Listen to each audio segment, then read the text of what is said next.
بسم اللہ الرحمن الرحیم۔ شروع اللہ کے نام سے جو بڑا مہربان نہایت رحم والا ہے۔ السلام علیکم ورحمۃ اللہ وبرکاتہ۔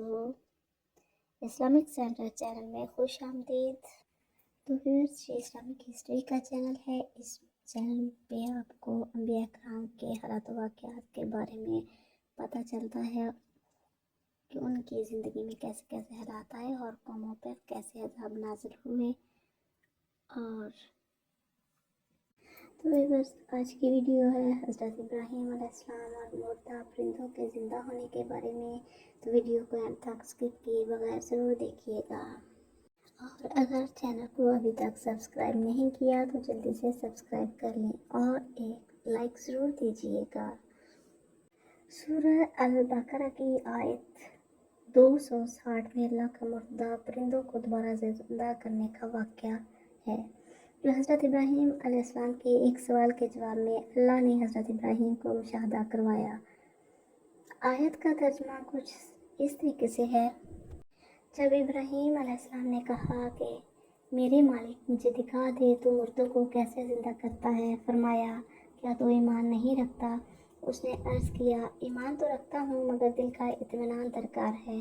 فرمایا اچھا تو 4 پرندے لے اور ان کو اپنے سے مانوس کر لے، پھر ان کا ایک ایک جز ایک ایک پہاڑ پر رکھ دے، پھر ان کو پکار، وہ تیرے پاس دوڑے چلے آئیں گے۔ خوب جان لے کہ اللہ نہایت با اقتدار اور حکیم ہے۔ اس آیت کی تفسیر بیان کرنے سے پہلے ضروری ہے کہ کچھ سوالات یا اشکالات کا ذکر کیا جائے جو روایتی تفسیر سے ذہن میں پیدا ہو جاتے ہیں۔ حضرت ابراہیم پیغمبر ہوتے ہوئے بھی ان کو قلبی اطمینان نصیب نہ ہوا جب تک کہ انہوں نے اپنی آنکھوں سے مردہ پرندوں کو زندہ ہوتے ہوئے نہ دیکھ لیا۔ جب ایک پیغمبر جس کے دل پر وحی نازل ہوتی تھی، جس کو رب سے کلام کا شرف ملا، جس کو تمام انسانیت کا امام بنایا گیا، جب ان کا اطمینان اس طرح ہوا تو پھر ہم جیسے عام لوگوں کا اطمینان کیسے ہوگا؟ نمبر 2، اگرچہ معجزہ تھا تو زیادہ تر مفسرین بیان کرتے ہیں، تو پھر یہی مفسرین اس بات کو بھی بیان کرتے ہیں کہ اللہ نے معجزات اس لیے پیش کیے تاکہ پیغمبروں کے مخاطبین کو یہ یقین دلایا جائے کہ ان پیغمبروں کے پیچھے کون سی ہستی کار فرما ہے، اور یہی ان کی سچائی کی دلیل ہوتی ہے۔ لیکن یہاں تو کوئی بھی مشاہدہ کرنے والا نہیں ہے، یہاں کس کو یقین دلانا تھا؟ حضرت ابراہیم تو پہلے سے ہی اس بات پر یقین رکھتے تھے۔ پوری آیت کا سادہ سا ترجمہ اگر کیا جائے تو اس میں نہ تو کسی چھری کا ذکر ہے، نہ پرندوں کا خیمہ بنانے کا ذکر ہے۔ اللہ جو علیم و حکیم ہے اس بات پر پوری طرح قدرت رکھتا ہے کہ اگر وہ چاہتا تو بآسانی ان الفاظ کو شامل کر دیتا، پھر اس نے ایسا کیوں نہیں کیا؟ نمبر 4، پھر ایک سوال یہ بھی پیدا ہوتا ہے کہ اگر اس ہی بات کا مشاہدہ کروانا تھا تو پھر یہ مشاہدہ تو ایک ہی پرندے کا خیمہ بنا کر کروایا جا سکتا تھا۔ جس طریقے سے مفسرین اس آیت سے پہلے کی آیت میں بیان کرتے ہیں کہ اللہ نے گدھے کی ہڈیوں پر گوشت چڑھاتے ہوئے ایک صالح بندے کو مشاہدہ کروایا، تو وہاں ایک ہی گدھے سے حقیقت واضح ہو جاتی ہے۔ پھر جہاں 4 پرندوں سے یہی عمل کروانے کا کیا مطلب؟ اس واقعے کو بتانے کا مقصد اس دلیل کا رد کرنا تھا جس میں احباب یہ اعتراض اٹھاتے ہیں کہ یہ حقیقی واقعہ تھا، نہ کہ ایک مثال برسنگ دلیل۔ اس سوال کے جواب میں احباب یہ اعتراض بھی اٹھاتے ہیں کہ اگر یہ دلیل تھی تو ایک اور مثال سے بات سمجھانا تھی، تو پھر ایک ہی پرندے سے کام چل سکتا تھا، پھر 4 پرندوں کی کیا ضرورت؟ لیکن یہ اعتراض کرتے ہوئے بھول جاتے ہیں کہ اصل دلیل تو یہی تھی کہ 4 طرف سے آواز دینے پر پرندوں کا دوڑ کر آنے کا مشاہدہ کروانا تھا۔ اب اگر سمتیں ہی 4 ہیں تو پھر پرندے بھی تو 4 ہی استعمال ہوں گے، ایک پرندہ 4 سمتوں سے کیسے بلانے پر آئے گا؟ پھر اسی ہی میں مزید یہ اعتراض اٹھاتے ہیں کہ یہاں تو پرندوں کی دوڑ کر آنے کا ذکر ہے، جبکہ پرندے اڑتے ہیں، اس لیے دوڑ کر آنے کا مطلب بھی یہی ہے کہ ان کو جہاں مردہ سے زندہ کا مشاہدہ کروانا تھا۔ اب یہ بھی کافی اعتراض ہے کہ اب اگر غور کریں تو عقاب بھی پرندہ ہے اور شتر مرغ بھی، عقاب اڑتا ہے اور شتر مرغ دوڑتا ہے۔ اس آیت پر کلام کرنے سے پہلے کچھ بنیادی چیزیں جو اس آیت میں بیان ہوئی ہیں ان کا ذکر ضروری ہے تاکہ یہ باتیں ذہن میں رہیں تو بات کو سمجھنا آسان ہو جائے، اس لیے چند الفاظ کی تحقیق ضروری ہے۔ لفظ موت کی تحقیق۔ قرآن موت کو بہت وسیع معنوں میں استعمال کرتا ہے۔ اس کے نزدیک گمراہی بھی موت ہے، بے ہوشی، نیند، غفلت، وہ زمین جو بنجر ہو وغیرہ، ان سب کو موت سے تعبیر کرتا ہے۔ قرآن کا عام قاری ان آیت کو پڑھ کر بخوبی اندازہ لگا لیتا ہے کہ ان آیتوں میں کون سی موت مراد ہے۔ ایک موت جس میں انسان کی روح قبض کر لی جاتی ہے، وہ موت تو ہے ہی، لیکن قرآن کا مطالعہ کرتے وقت نہ جانے کیوں ان باتوں کا خیال نہیں رکھا جاتا کہ خود قرآن ایک لفظ کو کتنے معنوں میں استعمال کر رہا ہے۔ موت سے صرف ایک ہی موت لی جاتی ہے اور پھر اس پر ایسے قصے گھڑ لیے جاتے ہیں کہ اس کا قرآن سے کوئی تعلق ہی نہیں ہوتا۔ قرآن موت کو کس طرح استعمال کرتا ہے، اس کے کچھ مثالیں ہیں۔ اور رات دن کے بدلنے میں اور جو کچھ روزی اللہ تعالیٰ آسمان سے نازل فرما کر زمین کو اس کی موت کے بعد زندہ کر دیتا ہے، اس میں اور ہواؤں کے بدلنے میں بھی ان لوگوں کے لیے جو عقل رکھتے ہیں نشانیاں ہیں۔ ایک اور جگہ اللہ تعالیٰ ارشاد فرماتے ہیں، وہ اللہ ہی ہے جو موت کے وقت روحیں قبض کرتا ہے اور جو ابھی نہیں مرا ہے اس کی روح نیند میں قبض کر لیتا ہے، پھر جس پر وہ موت کا فیصلہ نافذ کرتا ہے اسے روک لیتا ہے اور دوسروں کی روحیں ایک وقت مقرر کے لیے واپس بھیج دیتا ہے۔ اس میں بڑی نشانیاں ہیں ان لوگوں کے لیے جو غور و فکر کرنے والے ہیں۔ اسی طرح ایک اور جگہ پر ارشاد فرمایا جاتا ہے، بے شک آپ مردوں کو نہیں سنا سکتے اور نہ بہروں کو اپنی آواز سنا سکتے ہیں جبکہ وہ پیٹ پھیر کر مڑ گئے ہوں۔ سورہ روم کی اس آیت میں ظاہر ہے کہ رسول اللہ صلی اللہ علیہ وسلم زندہ لوگوں کو اپنا پیغام پہنچا رہے تھے۔ اس آیت میں موت سے پہلے مراد ایمانی مردے ہیں جن کے دل ایمان سے خالی ہیں، لیکن وہ عام لوگوں کی طرح چلتے پھرتے ہیں، کھاتے پیتے ہیں، لیکن قرآن انہیں مردے قرار دیتا ہے۔ امید ہے کہ اس لفظ کی تحقیق میں یہ بات اچھی طرح سمجھ آ گئی ہوگی کہ موت سے مراد صرف وہ موت نہیں جس میں انسان کی روح قبض کی جاتی ہے، بلکہ اس سے مراد یہ بھی ہے جیسے رسولوں کی اصطلاح میں ایمانی مردے کہتے ہیں جن کے دل ایمان سے خالی ہوتے ہیں۔ لفظ سر کی تحقیق، یہ لفظ معنی میں صرف اسی آیت میں استعمال ہوا ہے جس کے معنی مانوس کرنا، مائل کرنا، جھکا دینا، ہلا دینا وغیرہ ہیں۔ سار و نشین یسور کے معنی ہیں چیز کو مائل کر دینا۔ عصفور سوار اس چڑیا کو کہتے ہیں جو ہلانے والے کی آواز پر چلی آئے۔ اس سے یہ بات بالکل واضح ہے کہ اس کے معنی مانوس کرنا، مائل کرنا، ہلا لینا، جھکا دینا کے ہیں۔ اور لفظ جز کی تحقیق، الجز کسی چیز کا حصہ یا ٹکڑا۔ بہت سی چیزوں میں سے اگر کچھ چیزیں الگ کر دی جائیں تو وہ بھی اس مجموعے کا جز کہلائیں گے۔ اس آیت میں لفظ منہن جزءً سے یہ استدلال کیا جاتا ہے کہ جز سے مراد ان 4 پرندوں کے ٹکڑے ٹکڑے کرنا ہے، لیکن اس بات کا بھی اعتراف کرتے ہیں کہ یہاں ٹکڑے کرنے یا کاٹنے کا کوئی لفظ استعمال نہیں ہوا ہے۔ اس لفظ کی تشریح اس میں اصطلاحی صاحب فرماتے ہیں کہ یہاں لفظ جزءً استعمال ہوا ہے جو ٹکڑے کرنے کے ہی معنی میں استعمال ہوا ہے، اس کا کوئی اور قرینہ نہیں ہے۔ پھر اگر ایک ایک پرندے کو پہاڑ پر رکھنا ہوتا تو اس کے لیے یہ اسلوب استعمال نہیں کیا جاتا۔ اگر کہیں 100 خربوزے ہوں تو ایک خربوزہ 100 خربوزہ کا جز ہوگا، اسی ہی طرح ایک خربوزے کا جز اس کو کاٹ کر اس کے حصے ہوں گے۔ بالکل اسی طرح 4 پرندوں کا جز ایک پرندہ ہوا۔ اس کو قرآن کی اس آیت میں اس طریقے سے فرمایا گیا ہے، یہ جہنم جس کی وعید پروان ابلیس کے لیے کی گئی ہے، اس کے 7 دروازے ہیں، ہر دروازے کے لیے ان میں سے ایک حصہ مخصوص کر دیا گیا ہے۔ اب کیا ان 7 دروازوں سے گزارنے کے لیے ان لوگوں کا قیمہ کیا جائے گا یا ان لوگوں کی تقسیم کی جائے گی؟ امید ہے کہ ان کی وضاحت کے بعد کوئی بھی ابہام باقی نہیں رہا ہوگا۔ لفظ کل کی تحقیق، کل کے معنی سب کا سب، کسی چیز کی تمام اجزاء۔ کبھی کبھی اس کا استعمال بعض کے معنوں میں بھی ہوتا ہے۔ یہ لفظ اپنے سیاق سے بتا دیتا ہے کہیں اس سے مراد کیا ہے، جیسا کہ اس آیت میں اس لفظ کا مطلب 4 پہاڑ ہی ہوں گے، دنیا میں پائے جانے والے تمام پہاڑ نہیں۔ اس کو ایک مثال سے اس طریقے سے بھی سمجھیں کہ اگر آپ کہیں سیر و تفریح کے لیے جا رہے ہیں اور آپ سے کہا جائے کہ آپ نے تمام سامان لے لیا ہے، تو اس کا مطلب یہ نہیں کہ آپ گھر کا سارا سامان اپنے ساتھ لے لیں گے، بلکہ اس کا مطلب ہے کہ سیر و تفریح پر جانے کے لیے تمام سامان، یعنی ضرورت کا وہ سامان جو وہاں جانے کے لیے ضروری ہے وہ لے لیا ہے۔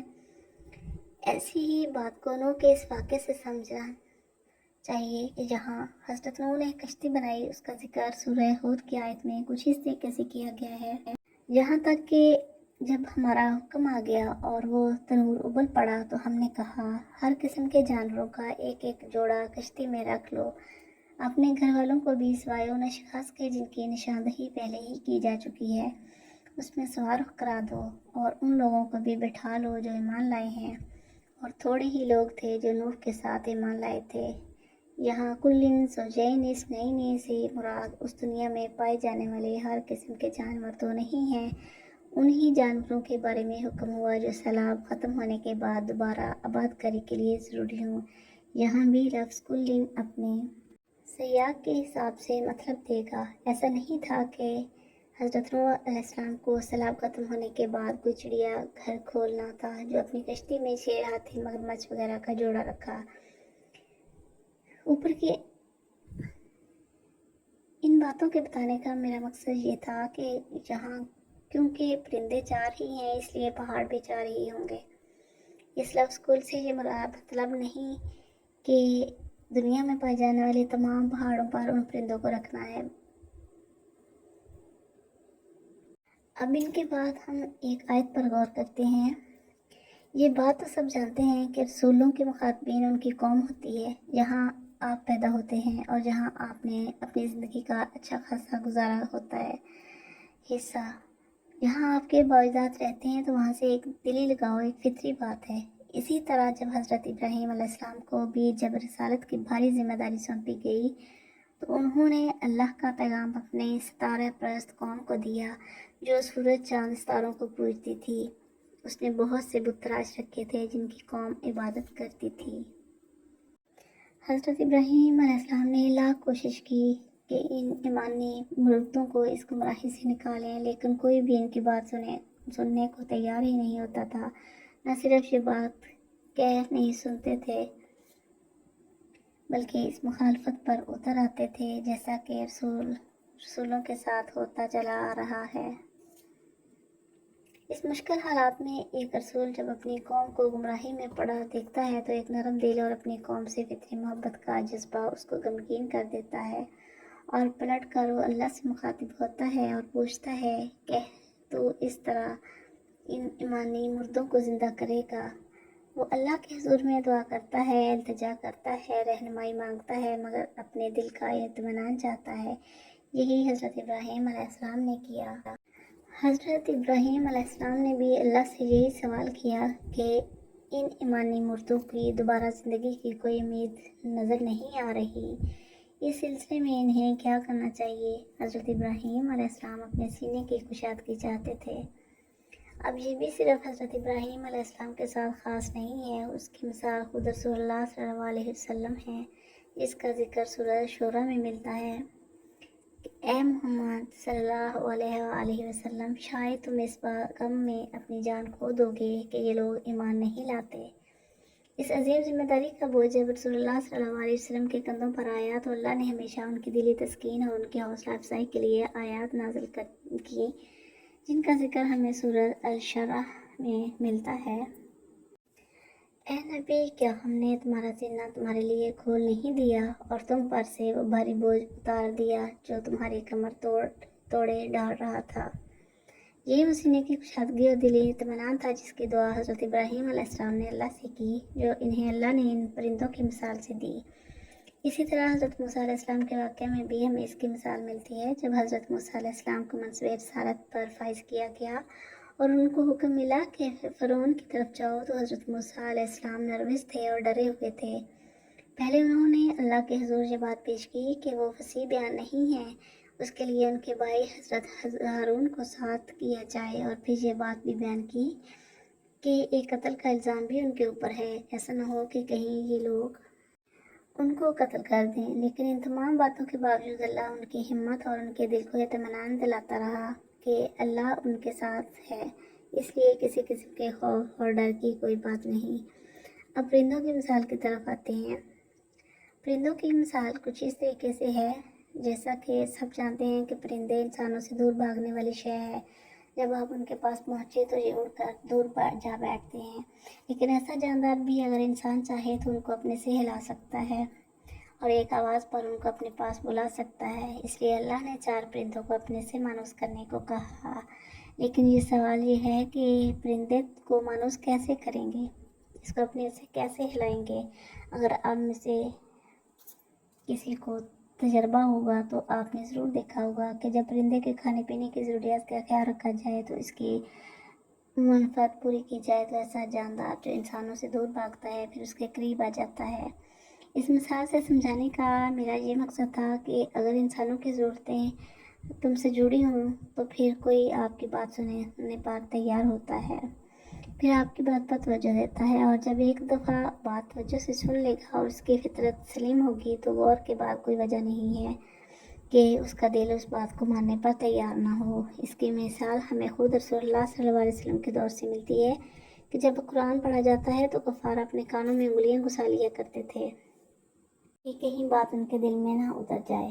یہی حالت انسان کی ہے جس سے اس کی ضروریات میسر ہوتی ہیں، اس سے حل مل جاتا ہے، پھر اس کی ہر بات چاہے وہ بات اس کے آبائی عقیدہ کے خلاف ہی کیوں نہ ہو غور سے سنتا ہے۔ اس کی مثال ہمیں سورہ یوسف میں ملتی ہے کہ جب حضرت یوسف علیہ السلام کو جیل میں قید کر دیا جاتا ہے تو وہاں دو غلام بھی موجود ہوتے ہیں جو ان سے اپنے خواب بتاتے ہیں اور ان سے ان کی تعبیر معلوم کرتے ہیں۔ حضرت یوسف علیہ السلام جانتے تھے کہ ان کی منافعت اب ان سے جڑی ہوئی ہے اور یہ اب ان کی بات توجہ سے سنیں گے، اس لیے وہ اپنے رب کا پیغام ان تک پہنچاتے ہیں، اور یہ اللہ تعالیٰ نے ان آیات میں کچھ اس طرح ارشاد فرمایا۔ یوسف نے کہا، یہاں جو کھانا تمہیں ملا کرتا ہے اس کے آنے سے پہلے میں تمہیں ان خوابوں کی تعبیر بتا دوں گا۔ یہ علم ان علوم میں سے ہے جو میرے رب نے مجھے عطا کیے ہیں۔ واقعہ کچھ یوں ہے کہ میں نے ان لوگوں کا طریقہ چھوڑ کر جو اللہ پر ایمان نہیں لاتے اور آخرت کا انکار کرتے ہیں، اپنے بزرگوں ابراہیم، اسحاق اور یعقوب کا طریقہ اختیار کیا ہے۔ ہمارا یہ کام نہیں ہے کہ اللہ کے ساتھ کسی کو شریک ٹھہرائیں، در حقیقت یہ اللہ کا فضل ہے ہم پر اور تمام انسانوں پر کہ اس نے اپنے سوا کسی کا بندہ ہمیں نہیں بنایا، مگر اکثر لوگ شکر نہیں کرتے۔ اے زندہ کے ساتھیوں، تم خود ہی سوچو کہ بہت سے متفرق رب بہتر ہیں یا وہ ایک اللہ جو سب غالب ہے۔ اس کو چھوڑ کر تم جن کی بندگی کر رہے ہو وہ اس کے سوا کچھ نہیں ہے کہ بس چند نام ہیں جو تم نے اور تمہارے آباء و اجداد نے رکھ لیے ہیں۔ اللہ نے ان کے لیے کوئی سنت نازل نہیں کی، فرمائی روائی کا اقتدار اللہ کے سوا کسی کے لیے نہیں۔ اس کا حکم ہے کہ خود اس کے سوا تم کسی کی بندگی نہ کرو، یہی ٹھیک سیدھا طریقہ ہے زندگی کا، مگر اکثر لوگ یہ نہیں جانتے۔ اس تبلیغ کے بعد حضرت یوسف علیہ السلام نے ان کو خوابوں کی تعبیر بیان کی۔ بالکل اسی طریقے سے جب لوگ توجہ سے بات سنیں گے تو پھر جس طرح پرندے ایک آواز پر چاروں سمتوں سے دوڑے چلے آئیں گے، بالکل اسی طرح جب ان ایمانی مردوں میں ایمان کی روح پھونک دی جائے گی تو وہ بھی دوڑے دوڑے چلے آئیں گے۔ یہ ایک تبلیغ کا طریقہ اللہ نے حضرت ابراہیم علیہ السلام کو سکھایا، جس کو ایک مثال سے بات بیان کی جو حضرت ابراہیم کی سمجھ میں آ گئی۔ حضرت ابراہیم کسی عقلی دلیل کے بغیر دلی اطمینان نصیب ہی نہیں ہوتا تھا، اس لیے مثال سے ان کو تبلیغ کا ایک نیا طریقہ بیان کیا۔ ان کے بتوں کو توڑ کر بھی ان پر دلیل قائم کی جا سکتی تھی جو حضرت ابراہیم علیہ السلام نے کی، لیکن ایسی صورت میں انسان بات سننے سے زیادہ مخالفت پر اتر آتے ہیں۔ حالانکہ اللہ نے روکا نہیں، جب وہ طریقے کام نہ آئے تو پھر یہ طریقہ بیان کیا۔ اسی کو ایک حدیث میں جو بخاری میں ہمیں ملتی ہے، رسول اللہ صلی اللہ علیہ وسلم نے اسی شک کا تذکرہ کیا ہے۔ ہم ابراہیم سے زیادہ شک کے حقدار ہیں جب اس نے کہا کہ اللہ مجھے دکھا تو کس طرح مردوں کو زندہ کرتا ہے، یعنی اگر حضرت ابراہیم کو شک پیدا ہوا تھا تو ہم کو اس سے زیادہ شک پیدا ہونا چاہیے۔ اس لیے یہ مثال برنگ دلیل تھی، اگر کہ یہ مانا جائے کہ حضرت ابراہیم کو قلبی اطمینان چار مردہ پرندوں کو زندہ دیکھ کر ہوا تھا تو ہمیں یہ اطمینان کبھی میسر نہیں آ سکتا، اور اگر یہ دلیل ان کے لیے دلی اطمینان کا موجب بنی تو ہمیں بھی آج ہی دلیل اطمینان قلب دے سکتی ہے۔ اسی بات کو سورۃ الانفال کی آیت نمبر 24 میں یوں بیان کیا گیا ہے کہ اے ایمان والو، اللہ اور اس کے رسول کی پکار پر لبیک کہو جبکہ رسول تمہیں اس چیز کی طرف بلائے جو تمہیں زندگی بخشنے والی ہے، اور جان رکھو کہ اللہ آدمی اور اس کے دل کے درمیان حائل ہے اور اسی کی طرف تم سمیٹے جاؤ گے۔ اس کی مزید ہدایت ہمیں قرآن میں ملتی ہے کہ اللہ کا پیغام پہنچانے والے کو کس طرح ہونا چاہیے۔ اے نبی، اپنے رب کے راستے کی طرف دعوت دو، حکمت اور عمدہ نصیحت کے ساتھ، اور لوگوں سے مباحثہ کرو ایسے طریقہ پر جو بہترین ہو۔ تمہارا رب ہی زیادہ بہتر جانتا ہے کہ کون اس کی راہ سے بھٹکا ہوا ہے اور کون راہ راست پر ہے۔ بس یہ یاد رہے کہ اللہ کے پیغام کو غور سے سننا ہی ہدایت پانے کا پہلا قدم ہے۔ جب کسی چیز پر غور کیا جائے تو اس کی اچھائیاں اور برائیاں سامنے آ جاتی ہیں۔ اس آیت میں حضرت ابراہیم کو ایک پر حکمت تبلیغ کی تعلیم دی گئی ہے کہ قوم کے فائدوں کے سامان عام کر کے ان کو اپنے ساتھ ملا لیں۔ اس طرح جب وہ آپ کی تبلیغ پر غور کرنے لگیں گے تو پھر ہدایت کی روشنی سے منور بھی ہوتے رہیں گے۔ ویورز، اگر ویڈیو پسند آئے تو لائک اور شیئر ضرور کریں اور بیل آئیکن کو پریس ضرور کریں۔ تو ملتے ہیں نیکسٹ ویڈیو میں، تب تک کے لیے اللہ حافظ۔